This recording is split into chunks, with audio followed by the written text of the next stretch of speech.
You notice something odd happening, and most people around you barely register it. A few faces at work stopped posting, old friends answer texts with little more than an emoji, a colleague declined a promotion without theatrics. If you feel a hollow when small talk begins and you wince at performative smiles, if crowded rooms feel like theaters where everyone forgot their lines, then this is for you. When I say they woke up, I do not mean a trendy book list or a weekend retreat. I mean the moment the veil lifts, and what once looked like life reveals itself as a set of agreements and borrowed rituals. Imagine sitting in a dim cinema for years and suddenly realizing the pictures on the screen were props. You step out and the air feels different. The promise here is simple. I will explain why people quietly withdraw, how that withdrawal often heals what was breaking, and how coming back can look softer and more useful. Let me explain this plainly. When I use the word awakening, I mean a visceral change in perception, not an opinion change. It is not about adopting new language to fit an online identity.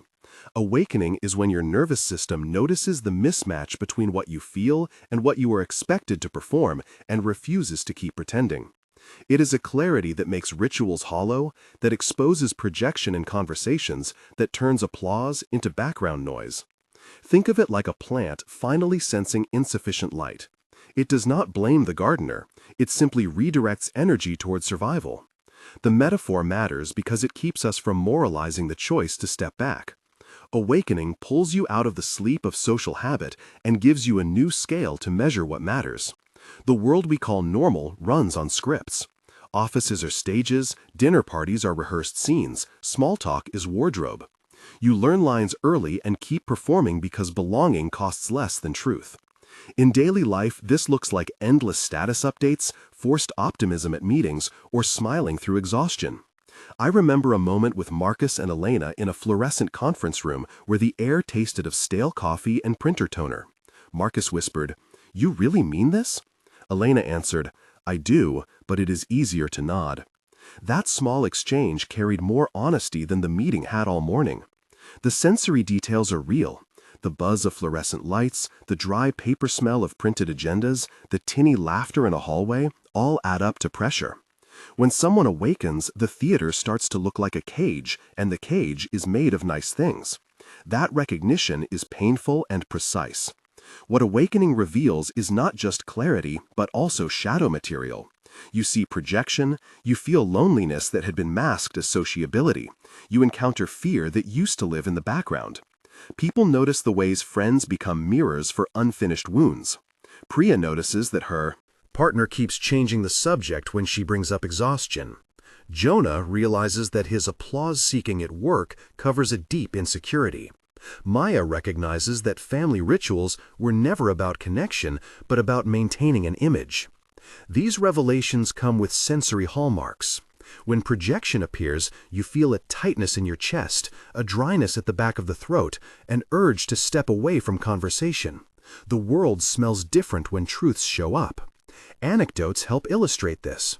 Omar watched a cousin repeatedly validate a harmful habit and felt his stomach knot as if someone had tightened a belt. Those knots are not weakness, they are signals. They tell you something in your inner economy is at risk. Keeping vigil in a culture built on performance takes enormous energy.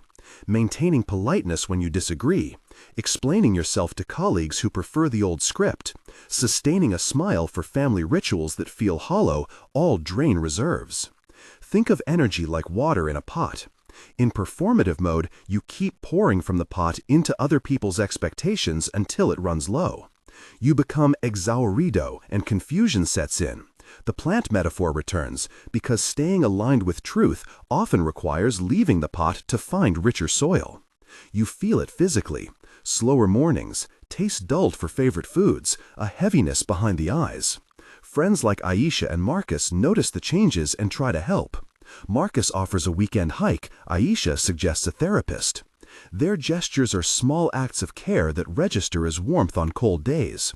Yet remaining in the theater feels like costlier labor than stepping away. So how do people actually withdraw in practice? There are steps, messy and practical. First, the small boundary experiments.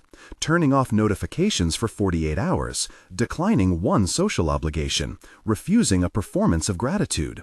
Then larger moves appear, stepping back from roles at work, muting groups, slowing responses to messages. You also encounter social responses named by specific people and their actions. Elena sends a concerned text that reads, "Are you okay? We miss you." Jonah posts a subtle public question about commitment and watches comments pile up. Priya is called selfish by a cousin named Daniel who says, "This is not the time." Omar receives a promotion invitation he declines, and his mentor Rosa reacts with confusion. Each of these named reactions is a social pressure that tests the withdrawal.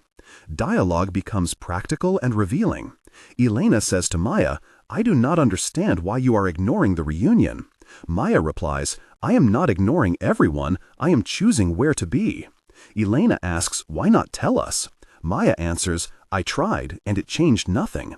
These exchanges are brief but carry the weight of broader patterns. Sensory details linger. The ping of a message after midnight, the hollow echo in an empty living room, the tactile relief of closing a laptop. Each small action shifts the interior. The hermit phase that follows is not melodrama, it is dedicated work. It looks like quiet mornings with fewer emails, long walks where you listen to wind and notice how it moves leaves, nights where you sit with difficult feelings instead of numbing them. In my own backstory, I moved out of a well-known role and lived in a small apartment with one lamp and a second-hand chair for months. I wrote at odd hours and read books for feeling, not for status. For about 6 months, everything looked worse before it looked honest. That backstory matters because it reveals the slow mechanics of integration. I spent mornings journaling to map projections, afternoons practicing saying no, evenings in conversation with a therapist who helped name patterns. For 2 weeks, I refused invitations and felt both shame and relief. My sleep tightened, then relaxed. The description here must be concrete. The smell of lemon cleaning fluid in an otherwise quiet kitchen, the scratch of pen across paper, the tactile weight of a sweater worn while sitting at a window. That period is where the real work happens, and it is often 600 to 800 characters in the shape of narrative, which is to say long enough to feel real and not an anecdote to be skimmed. Within solitude, you face moments of real tension. Once, after 2 months, I had to decide whether to accept a call from a former manager whose voice sounded urgent. The tension built like thunder. My hands were clammy, the street outside smelled of rain and exhaust, and my chest tightened with anticipatory guilt. I imagined the drama of explaining my absence, felt the social script pushing me back. I sat for a long time and then wrote a clear message that set boundaries. The manager replied with both confusion and begrudging respect. Another tense moment was at a family dinner where Aunt Rosa pressed for explanations. Plates clinked, candle wax smelled faintly sweet, voices rose in low accumulation, and I felt a collapse point. I stood up, walked outside into cold air, and breathed until the urge to justify passed. These scenes take time, and they are not theatrical climaxes. They are practical tests of limits, and the results teach you how to hold yourself with less apology. When people return to the world, they often become border dwellers. They cross into the mainstream only when necessary and bring gifts of clarity. Maya returns to a friend group and listens differently. Jonah re-enters the workplace and stops volunteering for performative tasks, instead offering a small project that helps staff mental health. Priya stays in family rituals but refuses to play old roles. The common objections arise quickly. People call this selfish, irresponsible, or indulgent. To that I respond in a firm but calm tone. Stepping away is not abandonment, it is reconstitution. If you are more present after solitude, you are a better neighbor, colleague, and family member. Return is limited service. You pick what you can sustain, and you say no to what drains you indefinitely. If this resonates with you, I want to hear from you. If you feel the pull to withdraw, write in the comments, "I feel this pull," or share the small sign that made you notice change. Your single line helps others feel less alone and builds a quiet archive of experience that I use to shape future conversations.